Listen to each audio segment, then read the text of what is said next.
Good morning, Tehmina Khan is here in TKMaths is 1. In today's video, which is video number 2 on surds and logarithm topic, we will cover rationalizing the denominator. So in this series, we have started to cover the syllabus of Pearson Edexcel GCSE Further Maths, and the code is 4PM1.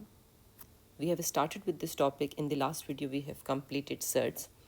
Now in this connection, we will focus on rationalizing the denominator. So what is rationalizing the denominator? I have taken here examples for you. When you have surd in the denominator, like you see here, here, here. So when you have surd in the denominator and you want to remove it, it is called rationalizing the denominator. Now one more thing which is not written here. For example, if it is this term, 3 plus root 2. When you take 3 minus root 2, it is called conjugate of this term, right? So conjugate is used to apply the rationalizing the denominator method and to get rid of surds from the denominator. This is the whole thing we will work on. So let's start. I have taken here 3 examples you can see here, and 3 examples will focus on this. One type of question is when you have single surd term in the denominator. So what do? You multiply and divide by root of the denominator. Okay, like if I have 3 here, I will multiply and divide by 3. Second example is when you have, just a minute please. Second example is when you have these type of terms. In the numerator, you can have any constant, 3, 4, 5, whatever. So here you take conjugate of it and you multiply and divide by this. So you can see here in the example, it is written here that take the conjugate of it and multiply the numerator and denominator by it. How do we do it? I'll explain you in a while. And the third case, when you have examples like this, you will follow the same thing. You will multiply and divide it by the conjugate of this. So let's start, then it will make more sense to you. So I'm starting question, and after that I have given 3 questions to test your understanding. So these 3 I will explain to you. Let's start with the first one. So it is 1 divided by root 3. I will multiply and divide it by root 3. Now you must remember here, when you have root of the same 2 numbers, which can also be written as like this, it is equal to this, right? Which can also be written as like this. So applying this concept, I can see here, it will be root 3 divided by 3. So it is done. Now let's see example number 2. Like I said, in rationalizing the denominator, the whole target is to remove the surd from the denominator, right? So now let's take example B.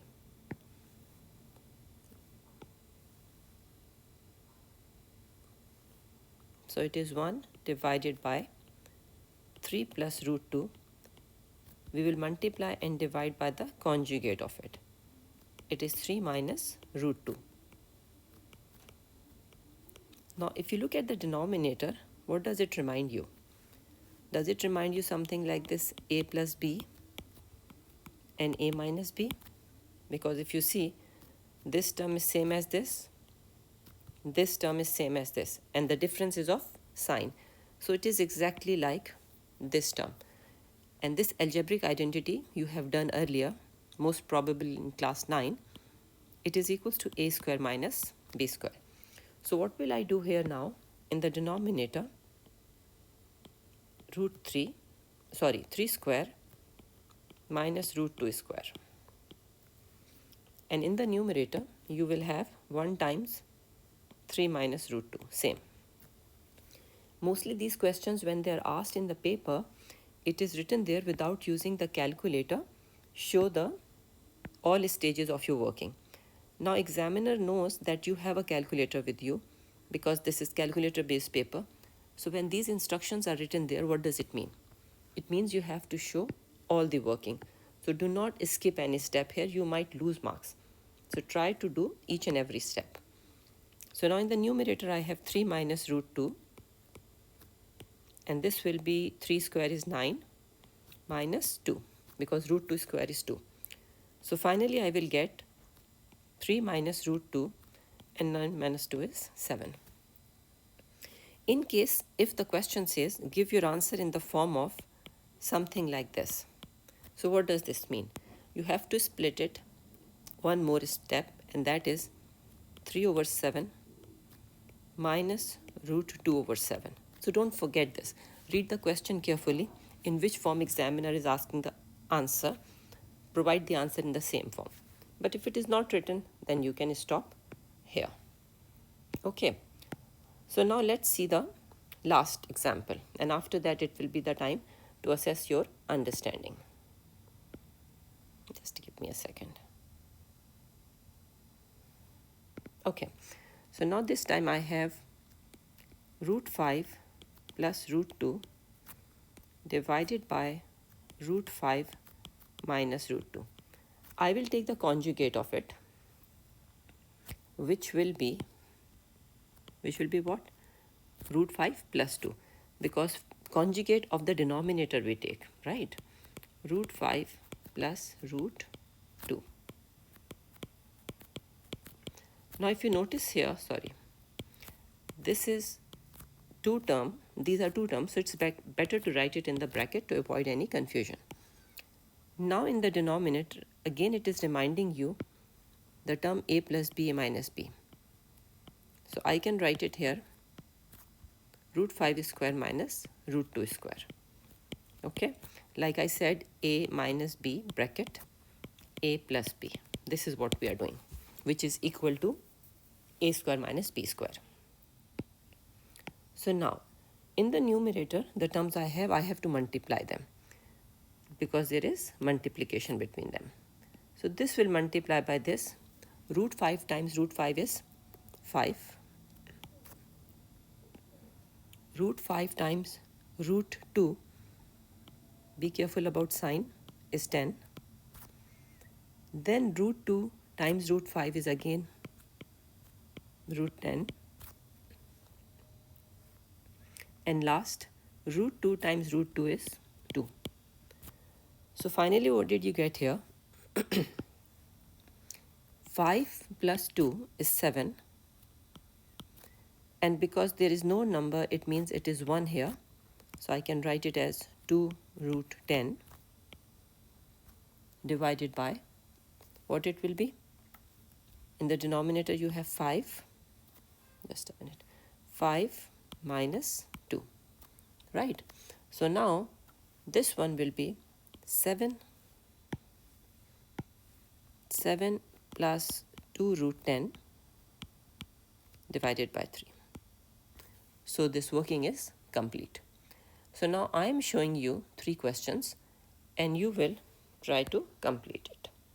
I have solved it for you, but you can put the video on pause, solve it, and then check your working.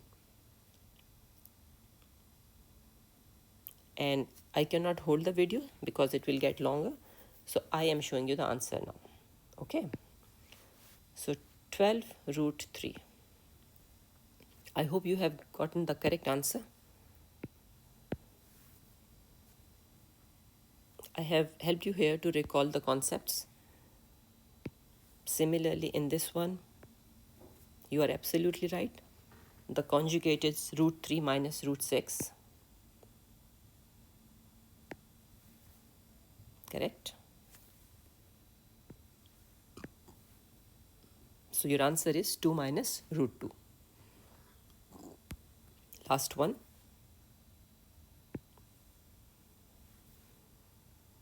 Conjugate will be root 2 minus root 3. I'm doing it stepwise so that you can match your steps. Like writing all these stages, all these steps are very important. Like for example, this step is little extra just to help you to explain.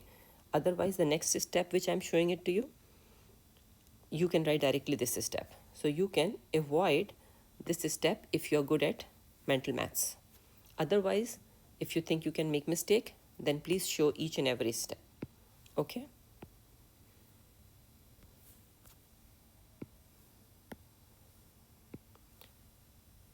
So now finally this ends the video, and in the next video we will focus on logarithm, and after that the graph of exponential and logarithm. This will help us completing the topic of surds and logarithm, which is chapter number 1. So thank you very much for watching the video. Please press like and subscribe button, and don't forget to share it with your friends.